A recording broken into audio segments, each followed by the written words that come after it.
దేవుని కొరకు ఎవరైతే నమ్మకంగా యథార్థంగా ఉంటారో వారి ఎడల దేవుడు ఎప్పుడు కృప చూపిస్తాడు. ఒక వ్యక్తి జీవితంలో ఎంతో ఇష్టంగా తన జీవితాన్ని అద్భుతంగా రూపుదిద్దుకుంటున్న ఒక వ్యక్తి, అది 1902 జనవరి 2న చైనాలో ఒక బాలుడు జన్మించాడు. అతను చిన్నగా ఎదుగుతున్నాడు. తన మనసులో ఒక కోరిక ఉంది, ఎలాగైనా కానీ నేను మంచిగా ఆడాలి, అనేక ప్రాంతాలకి వెళ్ళాలని. చిన్న బాలుడు పెరుగుతూ పెరుగుతూ చదువుకుంటూ అనేక ప్రాంతాలకు తిరుగుతూ ఉండే ఒక చిన్న బాలుడు. ఒకానొక సందర్భంలో అతను చదువుకుంటూ ఉండగా 1920లో ఇంగ్లాండ్ దేశానికి వెళ్ళటం జరిగింది.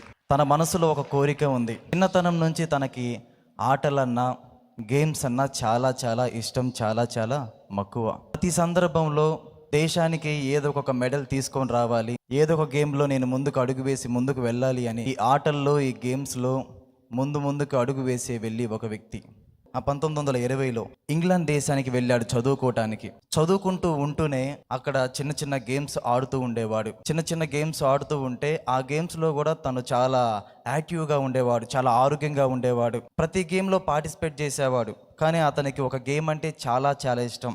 అదే రన్నింగ్ రేస్ అంటే ఆ యవనస్తుడికి చాలా చాలా ఇష్టం. ఆ దేశానికి సంబంధించి తన స్నేహితులు అనేవాళ్ళు, నువ్వు చాలా ఆరోగ్యంగా ఉన్నావు, నువ్వు రన్నింగ్ రేస్లో కూడా పార్టిసిపేట్ చేయవచ్చు కదా అని స్నేహితులు కూడా ఆ యవనస్తుడితోటి అంటున్నారు. ఆ యవనస్తుడు కూడా ఎలాగైనా నేను రన్నింగ్ రేస్లో పార్టిసిపేట్ చేయాలి, ఒలింపిక్స్లో గోల్డ్ మెడల్ తన దేశానికి, తను ఎక్కడైతే చదువుకుంటున్నాడో ఆ దేశానికి తీసుకొని రావాలని చాలా ఇష్టపడేవాడు, చాలా కోరుకునేవాడు. చిన్నతనం నుంచి తన తల్లిని అడిగేవాడు, అమ్మా నేను ఎప్పటికైనా కానీ ఒలింపిక్స్లో గోల్డ్ మెడల్ కొట్టగలుగుతానా, నా వల్ల అయిద్దా, నాకు సాధ్యపడిద్దా, నా వల్ల కాదేమో అమ్మా అని తన తల్లికి చెప్పుకునేవాడు ఆ యవనస్తుడు. తల్లి ధైర్యపరిచేది, అయ్యా ఇదిగో మనం నమ్ముతుంది జీవము కలిగిన దేవుణ్ణి, ఎప్పటికైనా నీ మీద కృప చూపిస్తాడు, భయపడవాకు, ప్రయత్నించు అని ప్రతి సందర్భంలో తల్లి ప్రోత్సహిస్తూ ఉండేది ఆ యవనస్తుడిని. చిన్నగా ఆ ఇంగ్లాండ్ దేశంలో 1920లో ఒలింపిక్స్ జరుగుతున్నాయి. ఆ ఒలింపిక్స్ 100, 200 మీటర్లు పరుగు పందెంలోకి వెళ్ళి అక్కడ నుంచొని ప్రార్థన చేసుకున్నాడు. నా తండ్రి నాకు శక్తినివ్వయ్యా అని చెప్పేసి ప్రార్థన చేసుకొని పరుగు పందెంలో పరిగెత్తడం ప్రారంభించాడు ఆ యవనస్తుడు. దేవుని మహాకృప వలన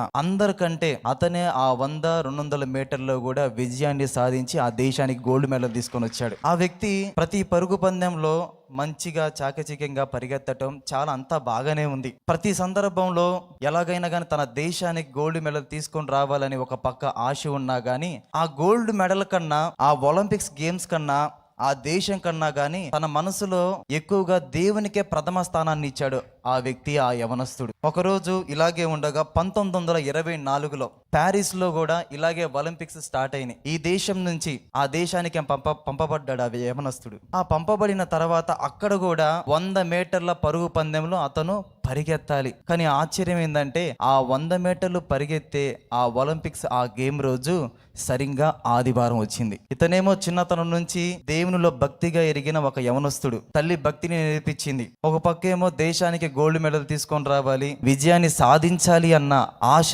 తాపత్రయత ఆ యవనస్తుడికి ఉన్నా కానీ లేదు నాకు ఒలింపిక్స్ గేమ్ కన్నా, ఆ గోల్డ్ మెడల్ కన్నా కానీ నేను ఆదివారం సన్నిధికి వెళ్ళాలి అని చెప్పి ఆ యవనస్తుడు నిశ్చయించుకున్నాడు. ఆదివారం ఒలింపిక్స్ గేమ్ జరుగుతుంటే ఆ వ్యక్తి నిజంగా వెళ్ళలేదు, ఇష్టపడలేదు. వెళ్ళి మందిరంలో కూర్చొని వాక్యం విని ప్రార్థన చేసుకుంటూ ఉన్నాడు. ఆ దేశానికి సంబంధించిన వ్యక్తులందరూ ఆ యవనస్తుని దూషించారు, కించపరిచారు. ఇంకా చెప్పాలంటే, అరే నువ్వు దేశద్రోహివిరా, నువ్వు ఆ దేశానికి నువ్వు అవమానం తీసుకొని వచ్చావు, నువ్వేదో ఒలింపిక్స్ లో మంచి గోల్డ్ మెడల్ సంపాదిస్తావు, మన దేశానికి గౌరవాన్ని తీసుకొని వస్తావని నీ చేతికి అప్పగిస్తే ఆదివారం వచ్చింది ఆ యేసు ప్రభు దగ్గరికి వెళ్ళాలి, ఆదివారం వచ్చింది మందిరానికి వెళ్ళాలని గేమ్ ను కూడా నువ్వు పక్కన పెట్టి, ఆటను కూడా పక్కన పెట్టి నీ జీవితాన్ని కూడా స్పాయిల్ చేసుకున్నావురా అని చెప్పి దారుణంగా అతన్ని దూషించారు. ఆ దేశం మొత్తం అతన్ని దూషించింది. ఒంటరిగా కూర్చొని ఏడుస్తూ ఉన్నాడు. నా తండ్రి ఇదిగో నీ కోసం నేను అవమానాలు పొందటానికి కూడా ఇష్టపడ్డానయ్యా, పర్వాలేదు నా తండ్రి అని చెప్పి ఓదార్పు నొందుతూ ఉన్నాడు. ఇలా కాలం చిన్నగా గడుస్తూ ఉండగా దేవుడు మరలా కృప చూపించాడు. ఇంకొకసారి ఆ దేశం తరపున, ఆ ప్యారిస్లో ఆ దేశం తరపున రన్నింగ్ చేయడానికి ముందుకు వచ్చాడు.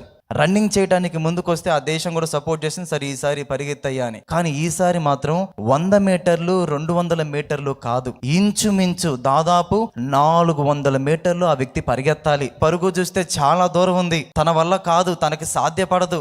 ఆల్రెడీ ఒకసారి దేశంలో ఉన్న ప్రజలందరి ద్వారా వేదనకు గురయ్యాడు, అవమానం పొందాడు ఆ యవనస్తుడు. ఎలాగైనా కానీ సాధించాలి అని ప్రతిరోజు ప్రార్థన చేయటం మొదలు పెట్టాడు. ఆ రోజు రానే వచ్చింది. ఇంచుమించు 400 మీటర్లు పరిగెత్తాలి. ఆ గేమ్ స్టార్ట్ అవబోయే ముందు ఒక పెద్ద వయసు కలిగిన వ్యక్తి అతని దగ్గరికి నడుచుకుంటా వచ్చాడు. అతను ఎక్కడైతే రన్నింగ్ చేస్తున్నాడో అతని దగ్గరికి నడుచుకుంటా వచ్చి అతని చేతిలో ఒక చిన్న పేపర్ అతని చేతిలో పెట్టేసి అతను వెళ్ళిపోయాడు. ఆ పెద్ద ఆయన ఇతను కూడా తర్వాత చూడొచ్చులని చెప్పేసి ఆ పేపర్ ముక్కను తీసుకొని జేబులో పెట్టుకొని మొదలు పెట్టాడు. ఇంకా ఎప్పుడైతే ఆ గేమ్ స్టార్ట్ అయిందో దేవుని కృపలో పరిగెడతా ఉన్నారు. పరిగెడతా చాలా దూరం వెళ్ళిన తర్వాత ఇంచుమించు 400 మీటర్లు అందరికంటే ముందు వచ్చి ఆ దేశానికి గోల్డ్ మెడల్ తీసుకొని వచ్చాడు ఆ యవనస్తుడు. అతను ఎవరో కాదు, ఆ యవనస్తుడు ఎరిక్ లిడిల్ అనే వ్యక్తి. దాదాపు 100 మీటర్లు 200 మీటర్లు కాదు,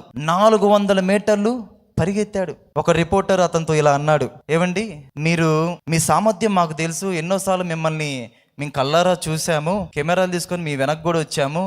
మీరు ఇంచుమించు 100 లేకపోతే 200 మీటర్లే మీరు పరిగెత్తగలుగుతారు, కానీ 400 మీటర్లు మీకు ఎలా సాధ్యపడిందని ఆ రిపోర్టర్ అడిగితే అతను అంటున్నాడు నవ్వుకుంటూ, అయ్యా నా శక్తి ఎంత ఉందో నాకు తెలుసు. ఆ 100-200 మీటర్ల వరకే నా శక్తినంతా కూడగట్టుకొని నేను 100 నుంచి 200 మీటర్లు నేను పరిగెత్తగలిగాను.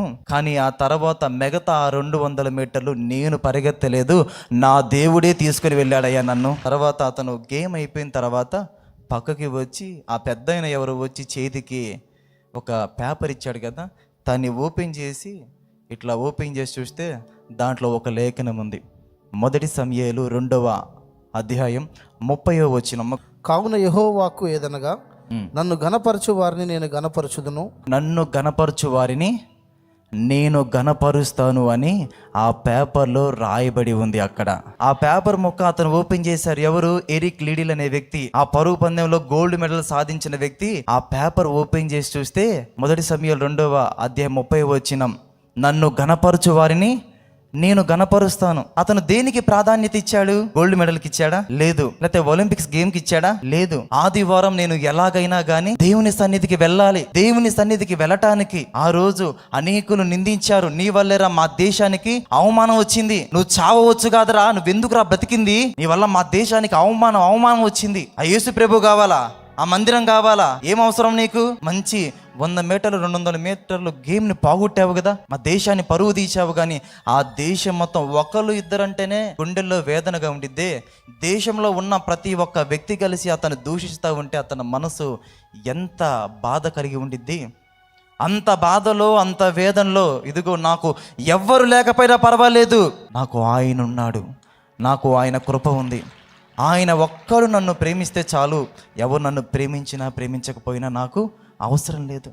తర్వాత ఆ ఒలింపిక్ గేమ్స్కి బయటికి వచ్చేసి చైనా దేశానికి మిషనరీగా వెళ్ళిపోయాడు ఆ వ్యక్తి.